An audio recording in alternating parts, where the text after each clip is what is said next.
A lot of confusion is already brewing as 2026 settles in, and for many people relying on Social Security, that confusion quickly turns into fear. Messages are spreading online claiming checks are disappearing, banks are interfering with deposits, and massive changes are being quietly rolled out behind the scenes. The reality is less dramatic, but more complicated. Most beneficiaries will receive their payments exactly as expected. The problems begin for a specific group of people, and when they hit, they feel sudden and alarming if you don't understand why they're happening. One of the biggest sources of panic right now is misinformation.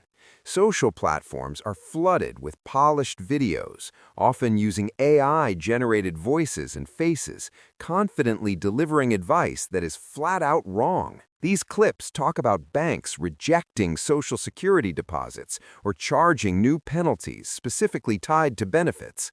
What's actually happening is much simpler and much older.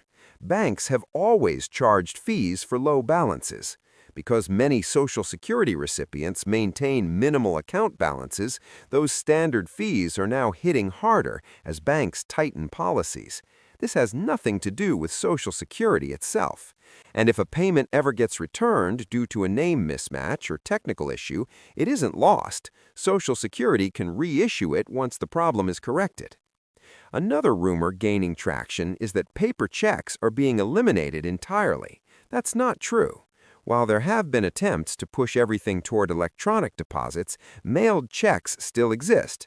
If a payment truly doesn't arrive, whether by mail or direct deposit, the fix is procedural, not catastrophic. Beneficiaries can request a reissue, and in cases of real emergency, local offices still have the authority to issue in-person checks when someone can show immediate hardship, such as an eviction notice or utility shutoff warning. Those checks look different and often trigger extra verification at banks, but they are legitimate and legal. At the same time, 2026 is shaping up to be a year where beneficiaries are expected to be more self-reliant than ever. Staffing shortages inside the system mean fewer experienced workers are available to walk people through issues. That gap is being filled in part by automation. Artificial intelligence is being introduced into customer service and processing functions, and while that may sound efficient, it raises real concerns. AI systems are not reliable at handling nuanced benefit calculations, eligibility decisions, or life-changing financial determinations. Errors in these areas don't just cause inconvenience, they can cost people months of income. That makes personal knowledge of the system more important than ever. Medicare changes are another pressure point right now. Anyone who switched plans recently should already be using their new coverage, but many people are only now realizing they may have chosen poorly. The good news is that the open enrollment window extending through the first quarter of the year allows for corrections. Changes in doctors, prescriptions, or expected hospital use can all justify revisiting a plan. The challenge is that without clear guidance, people often don't realize they even have that option, or they assume it's too late. But the most disruptive issue emerging this year affects people under full retirement age who worked last year. This is where missing checks actually happen. Social Security applies an earnings test, and if someone earns over the allowed limit, benefits are withheld. The problem is timing. Even if a person has stopped working now, Social Security initially assumes last year's earnings will continue. That assumption can trigger temporary suspensions of benefits for several months. To the recipient, it feels like payments suddenly vanished without explanation. In reality, it's an automated enforcement of earnings rules that only gets corrected once the individual contacts Social Security and updates their work status. February's payment schedule itself follows the standard structure. Birth dates determine whether checks arrive on the second, third, or fourth Wednesday of the month. Supplemental security income follows a different rhythm, and in some cases payments land earlier or later due to calendar shifts. None of this is new, but when combined with suspensions, delays, and misinformation, it creates the impression that the system is unraveling. What's actually happening is more subtle. The system still functions, but it increasingly assumes that beneficiaries understand the rules, track their own eligibility, and speak up immediately when something looks wrong.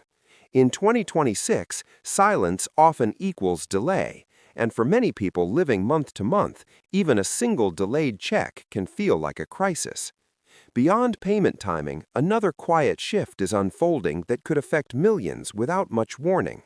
Social Security is increasing the number of disability reviews nationwide.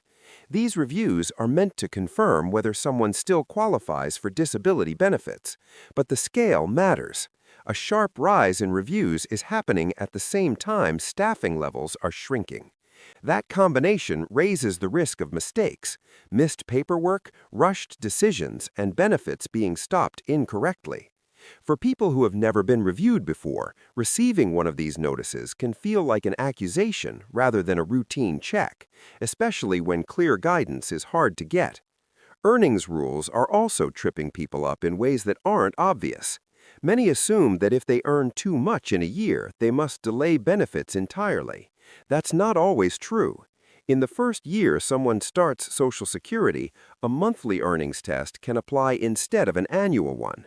What you earned earlier in the year may not matter at all.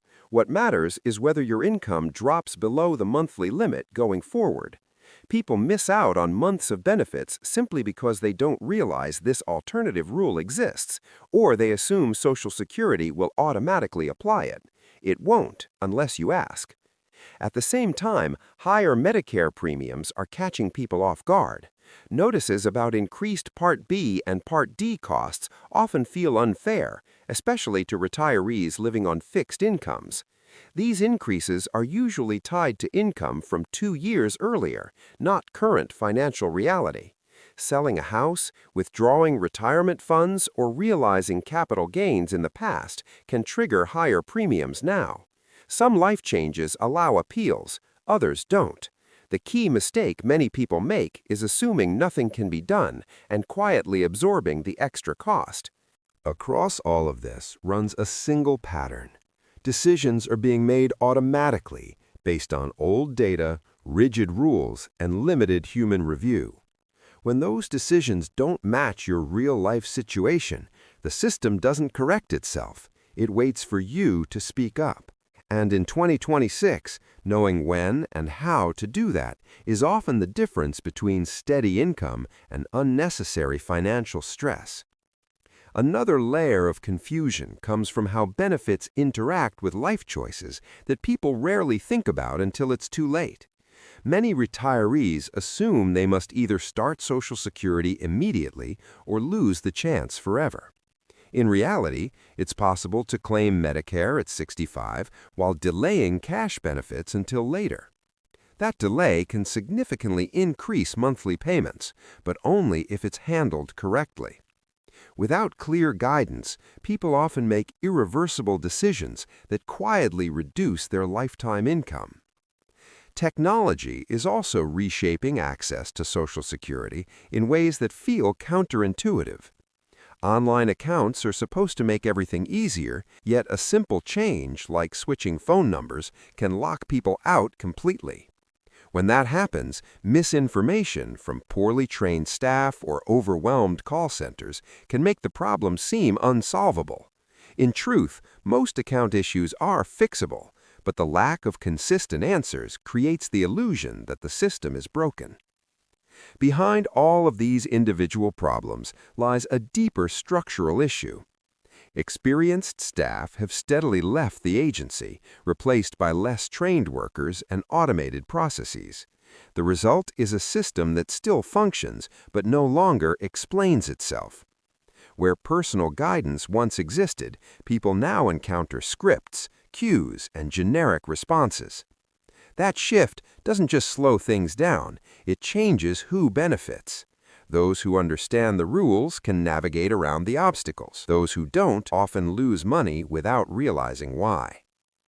The bigger picture is not that Social Security is collapsing, but that it's becoming harder to navigate at the exact moment when more people depend on it than ever before. The rules haven't radically changed, but the responsibility has shifted. Instead of the system protecting beneficiaries by default, beneficiaries increasingly have to protect themselves by understanding how the system really works.